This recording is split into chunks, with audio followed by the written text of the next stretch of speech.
दोस्तों, मैथ का एग्जाम करीब आ गया है। आप में से कई लोग ऐसे होंगे जिन्होंने सॉल्व तो पूरा मैथ कर लिया होगा, लेकिन फिर भी उन्हें अंदर से ऐसी फीलिंग नहीं आ पा रही होगी कि उनका सारा मैथ तैयार है। और अब चूंकि टाइम भी कम बचा है तो उन्हें अभी नहीं समझ में आ रहा होगा कि इतने कम टाइम में किन चैप्टर पर फोकस करें, क्या पढ़ें, इतने कम टाइम में सारा चैप्टर रिवाइज कैसे करें। या फिर आप में से कई लोग ऐसे भी होंगे जिन्होंने अभी तक कुछ भी नहीं पढ़ा होगा और अब सोच रहे होंगे कि काश कोई उन्हें 2-4 टिप ऐसी बता दे जिससे उनका भी मैथ में अच्छा खासा नंबर आ जाए। तो यह वीडियो इन दोनों कैटेगरीज के स्टूडेंट के लिए होने वाली है, क्योंकि इस वीडियो में मैं आपको आखिरी के 5 दिन की एक स्टेप बाय स्टेप स्ट्रेटेजी बताने वाला हूँ कि आपको डे 1 से लेकर डे 5 तक एग्जैक्टली आपको करना क्या है, किन चैप्टर पर फोकस करना है, जिसे अगर आपने फॉलो कर लिया तो मैं इतना गारंटी के साथ कह सकता हूँ कि डेफिनेटली आप अपने मैथ में 95% से ज़्यादा स्कोर करोगे। हाँ, बस मेहनत आपको करनी होगी, इसका मेरे पास कोई जुगाड़ नहीं। और इस वीडियो का 1 सेकंड भी स्किप मत करना, वरना आपको कुछ समझ नहीं आएगा। तो दोस्तों, अब चूंकि समय बहुत कम बचा है और पेपर का कोई भरोसा नहीं कि किस टाइप का क्वेश्चन एग्जाम में पूछ ले, तो इसलिए सबसे पहला फोकस आपको अपने कोर बुक पे करना है जो डायरेक्टली आपके बोर्ड से आती है। जैसे अगर आप सीबीएसई बोर्ड से हो तो आपको सबसे पहला फोकस अपने एनसीईआरटी के बुक पे करना है। अब इसके 2 कारण है।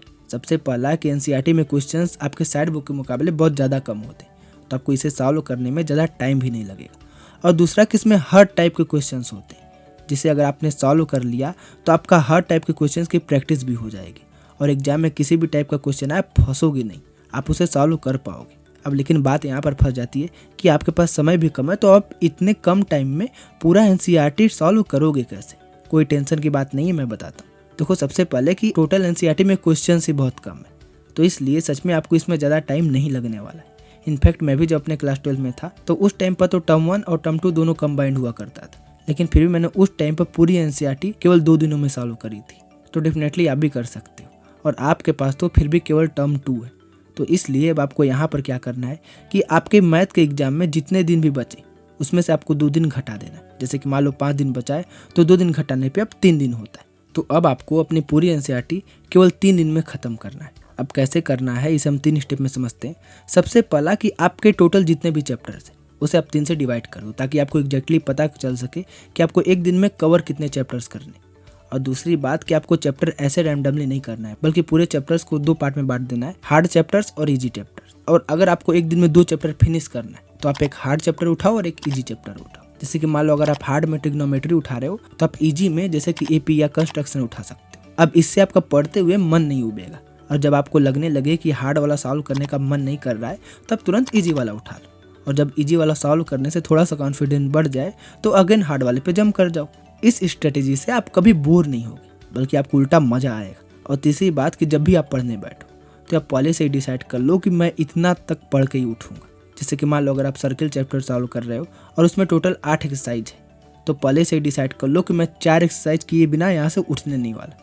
हाँ, अब एक बात और कि जो क्वेश्चन आपको समझ में ना आए उसमें आपको दिमाग नहीं लगाना है, बल्कि डायरेक्टली उसका सोल्यूशन देख लो। अब बात आती है कि भैया मैं सोल्यूशंस कैसे देखूंगा, मेरे पास एनसीईआरटी सोल्यूशंस तो है ही नहीं। तो डोंट वरी, चिल, मैं एनसीईआरटी सोल्यूशन ऐप का लिंक अपने डिस्क्रिप्शन में दे रहा हूँ, आप वहाँ से उसे डाउनलोड कर लेना।